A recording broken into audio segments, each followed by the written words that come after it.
Hola, ¿cómo están? Mi nombre es Catalina García García. Y mi nombre es Julián Andrés Beltrán González. Somos estudiantes de arquitectura de la Pontificia Universidad Javeriana en Bogotá. Y el día de hoy les presentaremos un podcast hablando de la estructura social y la arquitectura en la Cartagena colonial. Con invitados especiales como la profesora de Historia de Arquitectura Jenny Andrea Real Ramos. Entonces, pues vamos a empezar con una pregunta introductoria.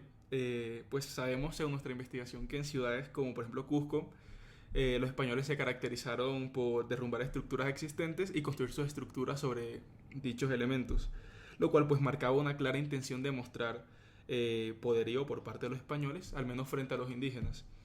La pregunta es, pues, durante la época colonial, ¿cree usted que existía una fuerza de distinción entre las clases sociales?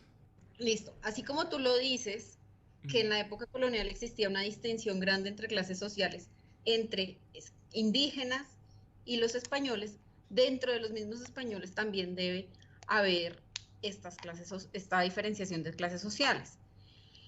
Luego, cuando empieza a existir la mezcla, sobre todo, de los españoles con los indígenas y empieza a salir el mestizo, claro que todas estas nuevas combinaciones, como Ujú. de, llamémoslo razas, pero pues no es la palabra acertada, eh, hace que, claro, haya una gran distinción de clases, no más los capitanes, el cabildo, ya en ese momento empieza a haber esta distinción y por supuesto en el urbanismo y en la arquitectura,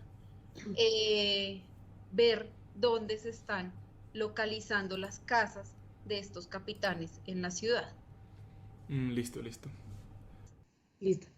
Sabemos que en ciudades como Cartagena, las plazas solían ser un espacio de comercio de esclavos, un lugar donde inconsciente o conscientemente se demostraba el dominio de los españoles sobre las demás razas. Teniendo esto en cuenta, ¿de qué otra forma la plaza nos podría ayudar a leer la estructura social de la Cartagena colonial?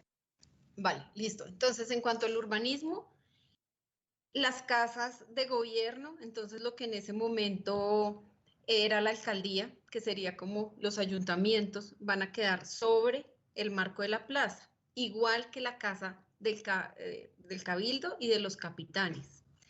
Entre más posición social tienes, entre más alta posición social, más dinero, tus casas iban a quedar ubicadas en la parte central. Entonces eran casas de 2 pisos.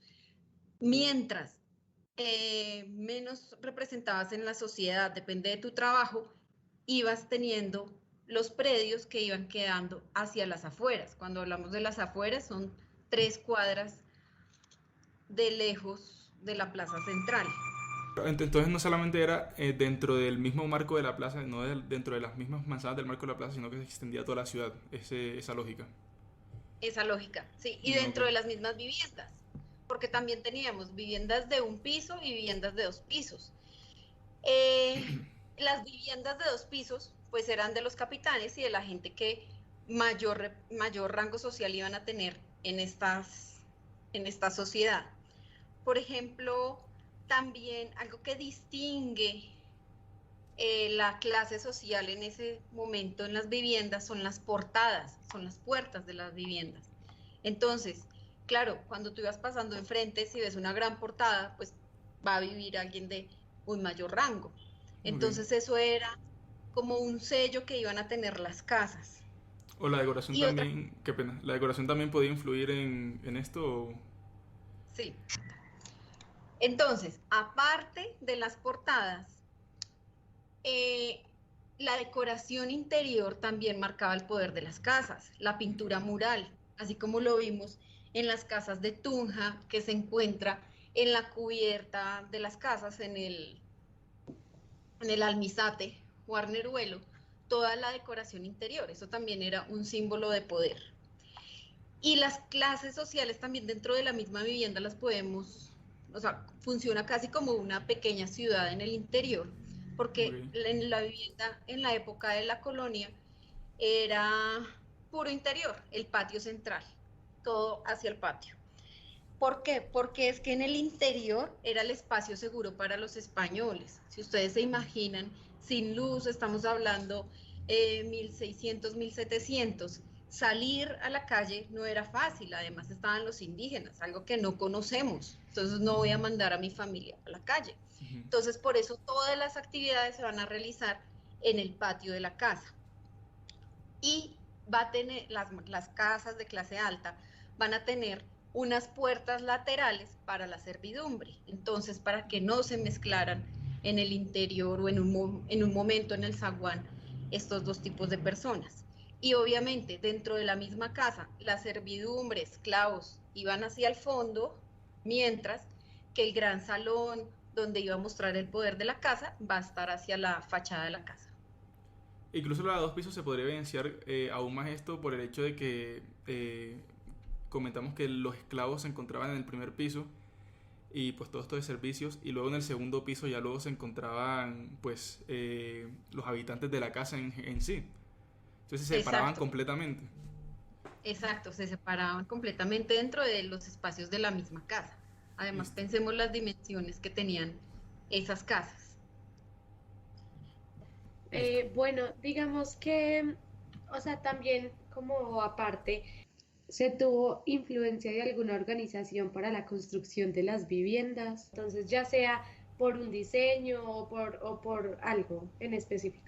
Ahí sí, ya la tipología, o sea, la de claustro no es que llegó el español y dijo, ay, venga a ver qué hago acá, cómo construyo, sino pues ya tenía en su memoria unos referentes. Entonces esos referentes, pues estos españoles venían sobre todo de la parte sur de España. Y recuerden que esas ciudades españolas fueron en un momento ciudades romanas. Entonces, desde Roma es que estamos retomando esa tipología de claustro, porque en Roma entrábamos por el vestíbulo, pasábamos a las fauces y luego pasábamos al atrio, donde se encontraba el impluvio y el compluvio. Pero entonces este era el lugar que, como demostrar de las viviendas, todo se mostraba en ese gran patio.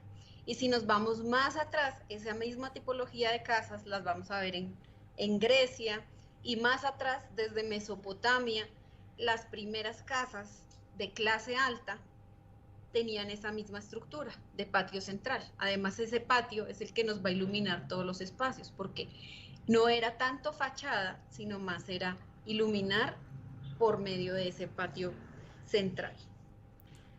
Ahora, una preguntita que, como de seguimiento, no sé si me pueda responder. Esta división que ya habíamos hablado antes de, muy a propósito también, entre los esclavos y los habitantes de la vivienda, ¿también se daban en estas ciudades anteriormente o es algo que trajeron los españoles a, pues, a Latinoamérica? Eso, la división de clases se está dando desde Mesopotamia. Ujú, Es más, yo creo que desde que nosotros somos ahora sedentarios, ujú. siempre ha existido esta división.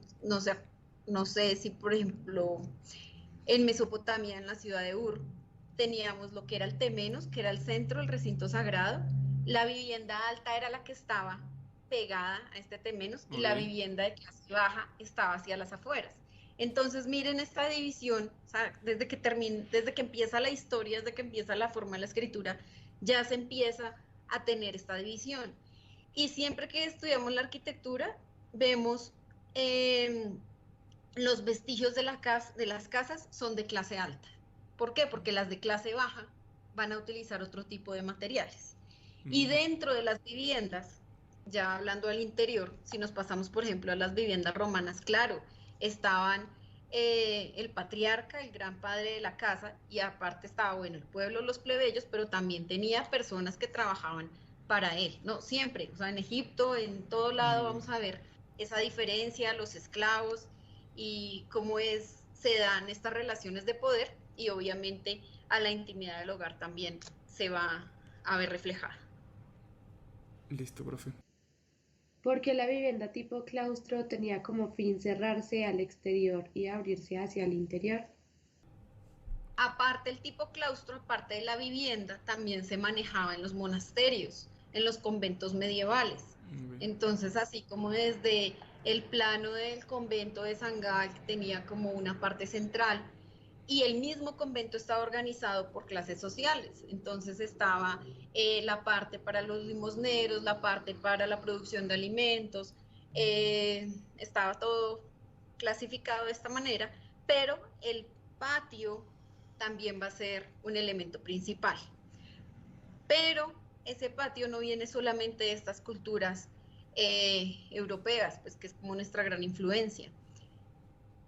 Desde la arquitectura, por ejemplo, la que vimos en Teotihuacán, también se planteaba ese mismo modelo de vivienda y ellos no van a tener ninguna influencia europea. Entonces, nuestros pueblos originarios también concibieron la casa con el patio central, que es la forma más eficiente de iluminar los espacios, de distribuir hacia las habitaciones y listo.